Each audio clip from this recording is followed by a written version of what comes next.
That's it.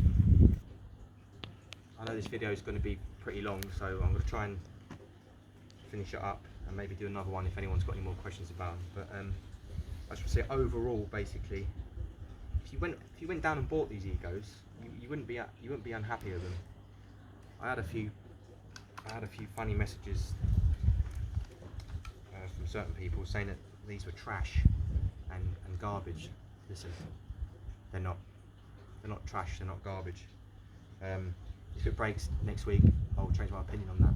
But they feel very, very solid, and for the price that you pay for these, it's a no-brainer.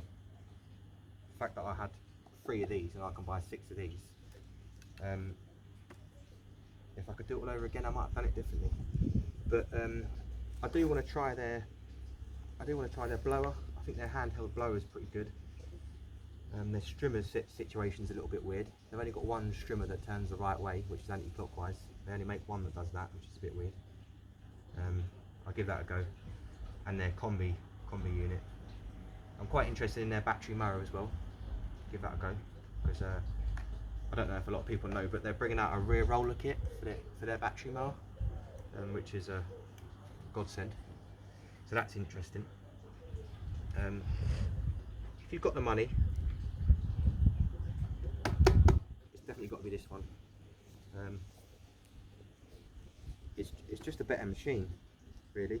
And it's nicer weighted, I must say. The blades are nicer. I'm spoiled for about 4,000 RPM with that. And I just find that when I was using this, I had to go over the same bit more than once because it just didn't cut. And I'm pretty convinced that's down to the RPM. I don't get no problems with that. And that's it at 4,000. I know I keep mentioning this 4,000 RPM, but it speaks itself, really. I like the look of it. I don't know what I prefer the look of. I do like the batteries in the Ego. And that's a nice system. If you want to get some equipment, some battery equipment, and you haven't got hundreds and thousands, then I definitely recommend getting an Ego. I know quite a few people that have had problems with Egos, and I know quite a few people that have had problems with Husky. Husqvarna normally try and fix your tools, put a replacement part in it and then send it back out. But what I've heard of Ego is, instead of fixing something, they just throw you a brand new tool. Because their stuff's so cheap, they just throw you a brand new tool, and I'm quite a big fan of that. This one says 92 decibels, this one says 94, so they're about the same, but this one's definitely high pitched and whiny compared to this one. This one's sort of throaty and low. This one sometimes, after a while, I got a comment from Greg saying it sounded like a screaming cat. I don't think you're wrong, mate, to be honest. It makes a weird noise. Probably one that you get used to. But I say we've purchased all these out of our own money. So Husqvarna hasn't sent me this. Ego hasn't sent me this to demo. You know, we're not loyal to any brands.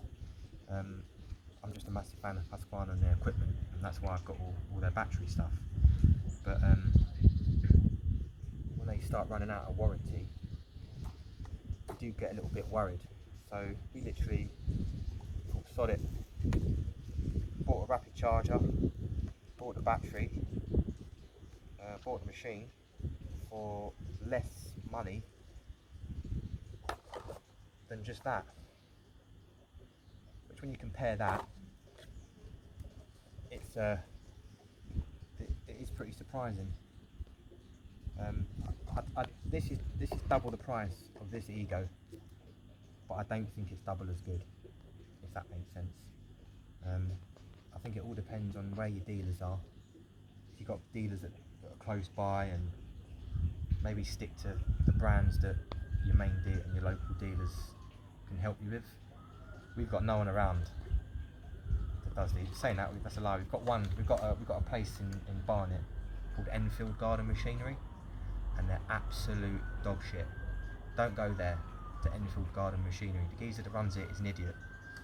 and he knows nothing. He's a Husqvarna dealer that hates Husqvarna, believe it or not. So like I say, when this goes wrong, you'd have to box it up in its original packaging, pay for it to be couriered to FR Jones. FR Jones, great company. They fixed all the stuff that needed to be fixed, not with this Husqvarna stuff, but other brands that we've got.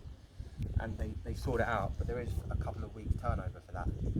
Whereas me personally, we've got an Ego dealer 10 minutes down the road, and he's a good friend of mine, so I know that I'm always going to be looked after. If any of this stuff breaks, touch wood it don't.